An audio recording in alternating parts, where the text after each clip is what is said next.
So let's say you're interested in figuring out your zones for swimming, cycling, or running. This is all based upon you knowing your critical pace or threshold pace, the pace you could hold, for something around an hour. RaceDay makes this very easy for you. To do this, you can simply, in the calculator, enter in what you know your threshold or critical pace to be. But more interestingly, RaceDay will give you options for calculating it. So click the Calculate button. You have a bunch of options here. You can enter directly, as we just saw. But let's say you're really not sure what your threshold power or pace is.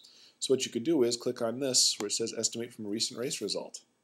With this option, you can simply enter in your time for a 5K or a 10K or a half marathon, and RaceDay will try and figure out a reasonable estimate for your threshold. Your other option is to actually calculate critical power.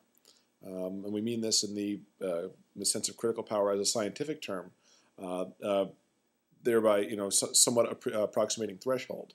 To do this, you simply click on the Calculate Critical Pace button and you enter data from two tests. Let's say you did a short test and a long test. This uses a two-parameter model to try and figure out a critical pace or power or threshold pace or power. Finally, the last option you have is, of course, the one you'll remember from the old version of RaceDay, where you actually just enter a test of your own design or description, and RaceDay will calculate a threshold pace for you from there. So lots of options here that can really make your life a lot easier.